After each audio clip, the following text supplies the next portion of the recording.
Hello students of class 12th 10th MP board CBSE board, है ना। कोई से भी बोर्ड के स्टूडेंट हो और 10th के भी हो या 12th के भी हो, उन सबके लिए कॉमन टॉपिक जो कि स्टूडेंट डिमांड पर ही आया है मेरे पास, और इस टॉपिक का नाम है साइन कन्वेंशन, जिसको हिंदी माध्यम वाले बच्चे बोलते हैं चिन्ह परिपाटी। तो जब हम रे ऑप्टिक्स की बात करते हैं बच्चों, किसकी बात करते हैं? रे ऑप्टिक्स की बात करते हैं। तो जब भी हम लेंस को पहचानना हो, दर्पण को पहचानना हो या फिर मिरर्स को पहचानना हो, तो इसके लिए हम क्या यूज करते हैं? हम साइन कन्वेंशन यूज करते हैं। क्या यूज करेंगे? Sign convention. तो इसमें मैं अगर आपसे बात करूं कि sign convention convex lens, concave lens, convex mirror, concave mirror में क्या होता है, तो यहाँ रूल्स लिखे हैं। और रूल्स को मैं अगर सिंपल सी बात बताऊं तो मैं यहां से बता देता हूं। अगर मैं मान रहा हूं ये मिडिल पॉइंट को मैंने पी मान लिया, अगर दर्पण है तो पी, और अगर लेंस है तो ओ। पी मतलब पोल, ओ मतलब ऑप्टिकल सेंटर, और मैं हाथों को ऐसे फैला दूं और ये मेरी मुख्य अक्ष हो जाएगी, प्रिंसिपल एक्सिस हो जाएगी। तो यहां पर इस साइड अगर मैं कोई भी चीज को मेजर कर रहा हूं, लेफ्ट साइड, तो ये सब चीजें यहां से सेंटर से अगर मैं ये मेजर कर रहा हूं तो ये सब धनात्मक। इधर मेजर कर सॉरी यहां से अगर इधर मेजर कर रहा हूं तो ये सब क्या हो जाएगी? ऋणात्मक। फिर से मैं रिपीट कर रहा हूं, अगर यहां से मेजर कर रहा हूं, यहां से मेजर कर रहा हूं तो ये सब ऋणात्मक, क्योंकि आपकी इंसिडेंट रे हमेशा ऐसी आएगी। तो ये हो जाएगा आपका कौन सा? ऋणात्मक। और मुख्य अक्ष के इधर राइट साइड या प्रिंसिपल एक्सिस के राइट साइड मेजर करेंगे तो धनात्मक। इतनी बात समझ में आई। और अगर वस्तु मुख्य अक्ष के ऊपर की तरफ रखी है, जैसे ये ऊपर की तरफ रखी है, तो इसमें धनात्मक, और नीचे की तरफ वस्तु हो या प्रतिबिंब हो, जनरली प्रतिबिंब ही होगा, और अगर नीचे की तरफ हो तो ऋणात्मक। अगर थोड़ा सा सिंपल सा डायग्राम की हेल्प से समझाऊं तो ये क्या हो जाएगा बच्चों, देखिएगा। यहां पर ये मैंने बना लिया, प्लस वाला साइन बना लिया। ओके, तो अगर ऊपर की तरफ कोई भी चीज है हाइट में हो तो उस पर सब पर क्या लगाओगे? धनात्मक साइन लगाओगे। कौन सा साइन लगाओगे? धनात्मक। और नीचे की तरफ आ रहा है कुछ भी तो इसमें क्या साइन आएगा? ऋणात्मक। ये पी भी हो सकता है और ओ भी हो सकता है। अगर ऐसे मेजर कर रहे हैं, डिस्टेंस कैसे मेजर कर रहे हैं? ऐसे मेजर कर रहे हैं तो धनात्मक, और डिस्टेंस अगर ऐसे मेजर कर रहे हैं तो ऋणात्मक। और यही चीज मैंने दर्पण में भी बताया है और लेंस में भी बताया है। एक चित्र के माध्यम से भी समझा रहा हूं मैं। ये वस्तु को मैंने रखा है सी और एफ के बीच में, और ये रूल को हमने फॉलो किया है, ये रूल हमने फॉलो किया है। रूल फॉलो करके हमने देखा कि इमेज स्ट्रेच बन गया है। तो आप ही बताइए बच्चों, जैसे मैंने समझाया है उसके हिसाब से आप बता सकते हैं, या मैं इसको एक बार थोड़ा डिलीट कर देता हूं, फिर से समझाता हूं तो क्लियर आपको समझ में आएगा। देखिए, बाकी तो आपके पास लिखा हुआ है, तो एक बार स्क्रीनशॉट ले लें इसको। ये मिरर के लिए और लेंस के लिए, दोनों के लिए ट्रू है। चलो बच्चों, अब देखिएगा, यहां पर मैंने बना लिया एक कॉन्वेक्स लेंस। कॉन्वेक्स ले सकते हैं, कॉनकेव ले सकते हैं। आपको पता है ये इसकी क्या हो गई? मुख्य अक्ष, ये भी आपको पता है। और यहां पर मैंने इसका ऑप्टिकल सेंटर ले लिया। अगर ये लेंस है तो ऑप्टिकल सेंटर, और दर्पण है तो या मिरर है तो पोल। अब यू नो दिस कि इसके दो फोकस होते हैं, तो इसको F1, इसको F बोल दिया, इसको F2 बोल दिया, या F1 इसको बोल दिया, F2 इसको बोल दिया, और यहां पर ये वाले को C1 बोल दिया, और यहां पर C2 बोल दिया। बोल दिए बच्चों। अब ये चित्र के माध्यम से मैं सारी चीजें बताता हूं। अब वस्तु को हमें क्या करना होता है? वस्तु को हमें इरेक्ट लेना होता है जनरली। तो ये वस्तु को मैंने इरेक्ट वस्तु को ले ली, कोई सी भी एक वस्तु है ले ली, और वस्तु का नाम मैंने लिख दिया AB। AB क्या हो गया? वस्तु का नाम। अब मुझे बताओ, साइन कन्वेंशन मैंने आपको बताया था, मुख्य अक्ष पर ये ऐसी वस्तु रखी हुई है, तो इसमें वस्तु की ऊंचाई, वस्तु की ऊंचाई में क्या आएगा? इसको वस्तु की ऊंचाई मतलब हाइट ऑफ ऑब्जेक्ट, इसको HO बोल देते हैं। इसके साथ साइन क्या आएगा? आप ही बताइए। तो आपको अगर समझ में आ गया हो तो इसके साथ साइन क्या आएगा? प्लस। क्लियर? आगे समझते जाते हैं। अब हम रूल लगाते हैं। तो मेरा रूल क्या है? इसमें से बस एक किरण इंसिडेंट रे होगी, और incident ray after reflection it will pass through the focus, और डायरेक्ट एक इंसिडेंट होंगी, और ये इमेज हमें बियॉन्ड C2 मिल जाएगी, मतलब दूसरी साइड में मिल जाएंगी। अब आपने देखा कि अब वस्तु क्या थी? AB। तो ये ऊपर थी, तो इसका हाइट में आपने क्या लिया है? प्लस। लेकिन यहां अगर आप देख रहे हैं, ये यहां से यहां तक, ये प्रतिबिंब की ऊंचाई हो जाएगी बेटा, प्रतिबिंब की ऊंचाई, जिसको हाइट ऑफ इमेज कहेंगे, हाइट ऑफ इमेज कहेंगे। लेकिन ये किधर आ रही है? डाउन साइड आ रही है। HI, तो इसके साथ माइनस क्या, इसके साथ क्या आएगा? साइन माइनस हो जाएगा। मतलब HI के साथ साइन क्या आएगा? माइनस। क्या यहां तक समझ में आया बच्चों? यहां तक क्लियर समझ में आ गया होगा। अगर मैं बात करूं O से वस्तु की दूरी, O से वस्तु की दूरी, तो O से वस्तु की दूरी क्या हो जाएगी? O से वस्तु की दूरी किधर है? आपतित किरण के अपोजिट डायरेक्शन में है। अपोजिट डायरेक्शन में तो इधर आपको जाना पड़ेगा, और इधर होगा तो साइन क्या आएगा? नेगेटिव। मतलब वस्तु की दूरी के साथ साइन क्या आने वाला है? माइनस। और प्रतिबिंब किधर बना है? राइट साइड, मुख्य अक्ष के राइट साइड में ऐसा बना हुआ है, तो इस साइड में डायरेक्शन होगा, तो ये हम आपतित किरण की डायरेक्शन में है, तो इसके साथ साइन क्या आएगा? बताइए, धनात्मक। क्या साइन आ जाएगा? धनात्मक। तो समझ में आया? ऋणात्मक धनात्मक कब लगाएंगे? इसमें ऋणात्मक लगाया, इसमें धनात्मक लगाया, ऊपर की तरफ है तो धनात्मक और नीचे है तो ऋणात्मक। आई होप इतना समझ में आ गया होगा। ठीक है, अब देखिए बच्चे इतना तो कर लेते हैं, लेकिन जब वो न्यूमेरिकल सॉल्व करते हैं, आंकिक प्रश्न सॉल्व करते हैं, तब बच्चों को बड़ी समस्या आती है। तो पहले इसका स्क्रीनशॉट ले लीजिए, और ये मैं फिर से आपको रिपीट कर दूं, ये चाहे एमपी बोर्ड के क्लास 10 के बच्चे हो, सीबीएसई बोर्ड के क्लास 10 के बच्चे हो, 12th के बच्चे हो, ये कॉमन टॉपिक है, और ये स्टूडेंट की डिमांड पर ही मैं बना रहा हूं कि सर साइन कन्वेंशन बनाइए, बताइए, और साथ ही साथ एक न्यूमेरिकल भी सॉल्व करके बताइए जिसमें साइन कन्वेंशन है। तो आई होप इससे बेस्ट जो मैं अपना वेस्ट दे सकता हूं बेटा, मैंने इसमें वेस्ट दिया है, लेकिन इसके साथ ही साथ एक न्यूमेरिकल सॉल्व करेंगे तब आपको क्लियर समझ में आएगा। तो बेटा न्यूमेरिकल सॉल्व करते हैं। देखिए ये न्यूमेरिकल मैंने लिख के रखा है। An object is situated at a distance of 15 centimeter from a convex lens of focal length 30 centimeter. What is the position of image, nature of image and size of image? अब हिंदी माध्यम वाले बच्चे बोल रहे होंगे सर इसको हिंदी में बताइए। हिंदी में बता देता हूं बेटा। एक कोई आपको क्या दिया है? एक कॉन्वेक्स लेंस मतलब उत्तल लेंस दिया है, और जो ऑब्जेक्ट वस्तु जब सिचुएटेड है उसकी दूरी कितनी है? 15 सेंटीमीटर है। तो और उसकी फोकल लेंथ क्या है कॉन्वेक्स लेंस की? वो 30 सेंटीमीटर है। तो आपको बताना है प्रतिबिंब का आकार बताना है, प्रतिबिंब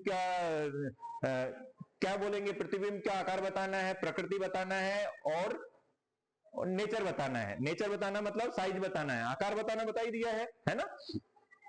प्रकृति हो गया, आकार हो गया, और स्थिति बताना है। पोजीशन का मतलब हुआ स्थिति। तो देखिए अब सॉल्व करते हैं बच्चों। देखो अगर हमें सॉल्व करना है, हल करना है, तो पहले चीजों को समझना पड़ेगा। पहली बात तो इन्होंने बोल दिया है, पहले सबसे पहले इधर देखो बेटा, आप भी देखो। अगर सबसे पहले तो आपको यह देखना है कि वो लेंस दे रहे हैं या फिर मिरर दे रहे हैं। तो आपने देखा कि लेंस है, और लेंस में भी आप देखेंगे सबसे पहले कि कौन सा लेंस है। तो हमें यहां पर कॉन्वेक्स लेंस मतलब उत्तल लेंस दिया है। तो लेंस कौन सा है हमारे पास? कॉन्वेक्स लेंस, और इसी को बोलते हैं उत्तल लेंस। तो उत्तल लेंस दिया सबसे पहले, तो हमने ये याद रखा है। अब एक चीज मैं आपको बता दूं, जब भी आपको कहीं भी कॉन्वेक्स लेंस या उत्तल लेंस दिख जाए, तो इसकी फोकल लेंथ या फोकस दूरी हमेशा धनात्मक होगी। हमेशा मतलब हमेशा, ये इसकी पहचान ही है। और अगर अवतल लेंस होता है तो इसका क्या हो जाता है? माइनस होता है, ये याद रख लीजिएगा। और दर्पण में भी बता देता हूं आपको, दर्पण अगर आपका कौन सा होता? कॉन्वेक्स मिरर होता, मतलब उत्तल दर्पण होता तो धनात्मक आता, और अवतल दर्पण होता तो ऋणात्मक आता। थोड़ा सा इस चीज का ध्यान रखिए। लेकिन अभी उत्तल लेंस है इसलिए फोकस दूरी क्या होगी इसकी? धनात्मक।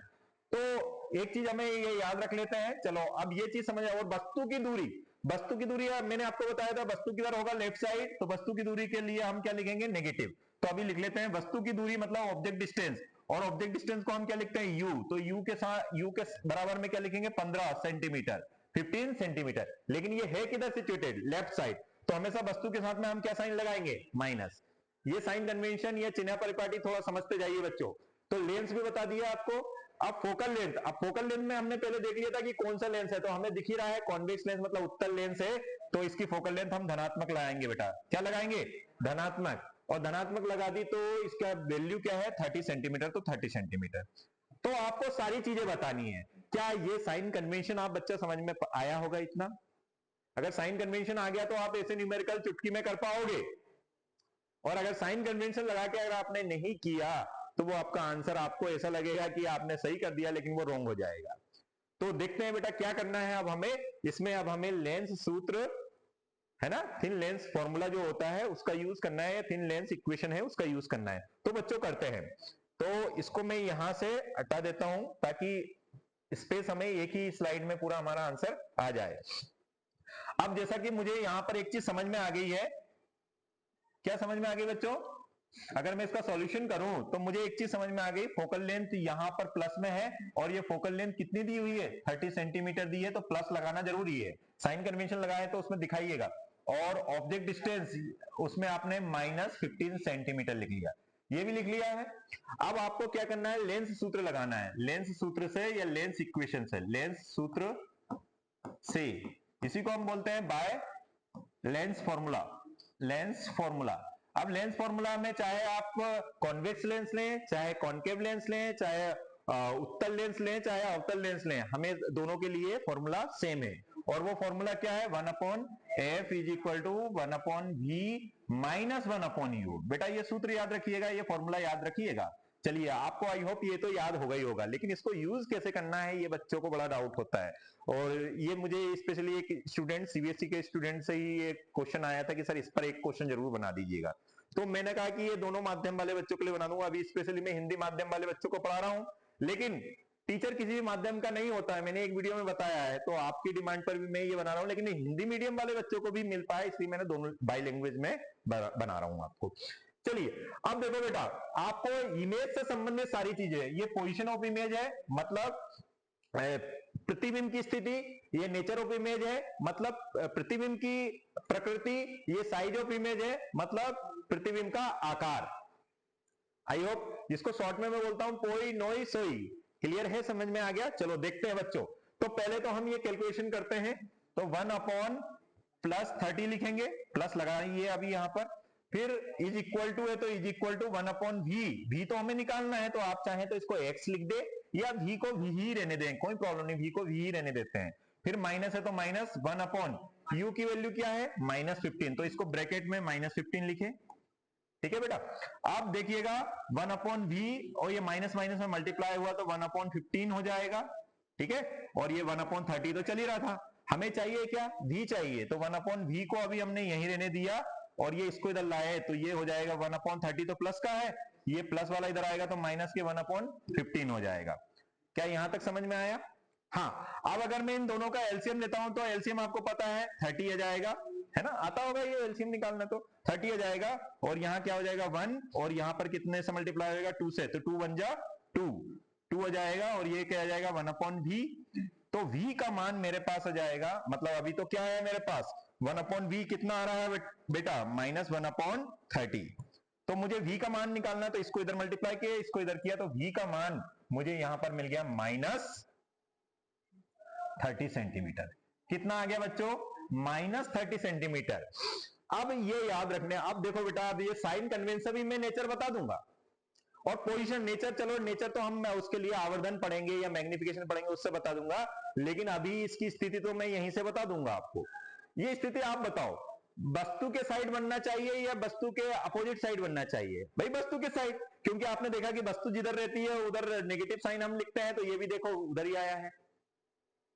आया कि नहीं आया है? आया है। चलिए, अब ये हो गया। अब हमें क्या करना है, position of nature, position of image, मतलब प्रतिबिंब की स्थिति, प्रतिबिंब की, प्रतिबिंब की स्थिति। ठीक है बच्चों, स्थिति, पोजीशन ऑफ इमेज, ये क्या हो जाएगी -30 centimetre, same side as object, same side as object, जैसे ऑब्जेक्ट जिस साइड में है उसी साइड बनने वाला है। तो आपने ये बोल दिया 30 सेंटीमीटर, तो बोल ही दिया है। अगर आप बोले तो इसका रे डायग्राम भी बना के बता दूंगा मैं, है ना। चलो, इतना हो गया। अब हमें बताना है नेचर ऑफ इमेज। क्या बताना है, नेचर ऑफ इमेज। इसके लिए हम आवर्धन का सूत्र लगा देते हैं बच्चों, आवर्धन सूत्र। आवर्धन, लेंस के लिए आवर्धन सूत्र होता है v/u। क्या होता है बच्चों, v/u। v का मान आपके पास कितना है -30 है, और u का मान -15। ठीक है, यहां तक क्लियर हुआ? ठीक है बच्चों, अब ये हो गया।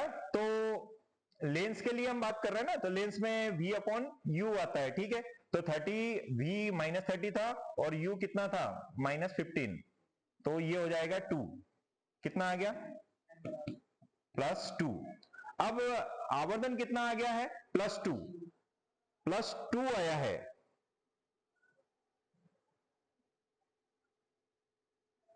सेंटीमीटर है, 30 सेंटीमीटर फोकल लेंथ है, ये हो गया आपका, ठीक है। +2 आ गया है, तो आवर्धन अगर +2 आता है तो प्लस तो बताता है वर्चुअल एंड इरेक्ट। क्या बताता है प्लस यहां पर, वर्चुअल एंड इरेक्ट, मतलब इसकी प्रकृति कैसी है, प्रकृति हो जाएगी वर्चुअल। वर्चुअल का मतलब होता है सीधा, आभासी और सीधा। और साइज की बात करें तो साइज इसकी होगी प्रतिबिंब से, वस्तु की साइज से बड़ी। अगर एम का मान ग्रेटर देन 1 आता है, एक से ज्यादा आता है, तो इसका मतलब ये हो जाता है कि वो वस्तु से क्या है, बड़ा है। क्या ये चीज समझ में आ गई? ओके, चलिए अब मैं इसको एक डायग्राम की हेल्प से भी बता देता हूं। आप थोड़ा सा इसको ध्यान रखना है आपको कि हमने क्या, ये जैसे ये यहीं रहने देता हूं, है ना। अब अगर मैं डायग्राम बनाऊं इसका, तो ये मेरे पास आ गया कॉन्वेक्स लेंस, ठीक है। ये इसकी होगी मुख्य अक्ष, ये उसका हो गया ऑप्टिकल सेंटर, यहां पर फोकस 1, यहां पर फोकस 2, यहां पर 2, और यहां मतलब इसको चाहे तो F1 बोल दीजिए, F2 बोल दीजिए, C1 बोल दीजिए और C2 बोल दीजिए। अब वस्तु की दूरी कहां है, पर फोकस दूरी पहले लिख लो। फोकस दूरी कितनी है, 30 सेंटीमीटर, तो यहां से यहां तक की दूरी कितनी हो जाएगी, 30 सेंटीमीटर, ठीक है। और आपको क्या मिला है, प्रतिबिंब, प्रतिबिंब 30 सेंटीमीटर पर बना है। ऑब्जेक्ट को कहां पर रखना है, 15 सेंटीमीटर पर रखना है, तो 30 सेंटीमीटर मतलब यहां कहीं रखना है, बस बच्चों यहां पर रखना है, ठीक है। तो यहां पर इसके बीच में, क्योंकि टोटल कितना है 30 सेंटीमीटर है, तो इसका हाफ कितना होगा 15 सेंटीमीटर, ये आपने रखा इसके बीच में। तो आपको रूल तो पता ही है, parallel to the principal axis, गई parallel to the principal axis, after refraction it will pass through the focus. देखिए रिफ्रैक्शन के बाद में ये किससे जाएगा, फोकस से जाएगा। और direct incident on optical centre, direct incident on optical centre, क्या इमेज इधर बन सकती है, नहीं, इमेज इधर नहीं मिल सकती है, ये ऐसे जा रही है। तो हमें क्या करना पड़ेगा, इसको बैकवर्ड डायरेक्शन में क्या करना पड़ेगा, बढ़ाना पड़ेगा। जब हम इसको बैकवर्ड डायरेक्शन में बढ़ाते हैं, कितने पर बढ़ाते हैं, बैकवर्ड डायरेक्शन में बढ़ाते हैं, तो लगभग इमेज हमारी कहां पर बन जाएगी बच्चों, देखिएगा कहां पर बनेंगी, F1 पर इधर बनेंगी, क्योंकि 30 सेंटीमीटर आप देख लीजिएगा यहां पर 30 सेंटीमीटर अगर है, तो यहां से यहां तक की दूरी कितनी हो जाएगी भाई, इधर प्लस का है 30 सेंटीमीटर, तो इधर ये किसका हो जाएगा, माइनस का 30 सेंटीमीटर, और यही भी का हो जाएगा। अभी देखो हमने बात किया था, अब ये डायग्राम से ही आपको देखने के पता चल रहा है कि बताओ वस्तु की हाइट अगर 2 सेंटीमीटर है, तो प्रतिबिंब की हाइट कितनी हो जाएगी, 4 सेंटीमीटर, डबल आ गई। और ये कैसा आ गया, इरेक्ट, मतलब सीधा प्रतिबिंब मिला है, ये प्रतिबिंब है A डैश B डैश, और वस्तु क्या था, ए बी। तो जैसे जैसे हमने कंडीशन मैथमेटिक्स में की है, वैसे वैसे कंडीशन हमने डायग्राम में भी समझ ली। आई होप, मुझे लग रहा है कि अब इतना क्वेश्चन आपको समझ में आ गया होगा। क्या डायग्राम में भी आ गया होगा, साइन कन्वेंशन में भी आ गया होगा, ठीक है। ये सारी कहानी थी इसकी, है ना। एक बार स्क्रीनशॉट ले लीजिए, आगे बढ़ाते हैं। ये आ गया, है ना। जैसा कि मैंने आपको बताया था, जैसे एक बार और थोड़ा सा अगर लिखना चाहें तो इसी से पता चल जाएगा। आप बताओ, डायग्राम से बताते हैं। पोजीशन ऑफ इमेज बताइए क्या होगी, same side as object at F1, मतलब लेफ्ट साइड, लेफ्ट साइड है ना, नेगेटिव ने ही बता दिया था, मतलब 30 सेंटीमीटर पर, इसको क्या लिखेंगे, -30 सेंटीमीटर पर। तो यहां से यहां तक +30 सेंटीमीटर है, तो इधर इसका माइनस हो जाएगा। और नेचर ऑफ इमेज बताइए बेटा, सीधी मिली है, सीधी को वर्चुअल एंड इरेक्ट बोलते हैं, वर्चुअल एंड इरेक्ट, जिसको हिंदी माध्यम वाले बच्चे बोलते हैं सीधा तथा आभासी। इरेक्ट, इरेक्ट हमेशा क्या बनता है, आभासी बनता है इसमें। और साइज, साइज ऑफ इमेज क्या आ जाएगी बेटा, डबल, क्योंकि मैग्निफिकेशन 2 आया, तो डबल, डबल मतलब दुगुना, है ना। या वस्तु से बड़ा भी कह सकते हैं आप, अगर एग्जैक्ट वैल्यू ना पता कर चले तो आप कह सकते हैं, क्या कह सकते हैं, वस्तु से बड़ा। आई होप ये डायग्राम की हेल्प से आप पूरा कॉन्सेप्ट समझ में आ गए हैं। ऐसा अगर लेंस होता तो लेंस के लिए, दर्पण होता तो दर्पण के लिए। Okay, thank you.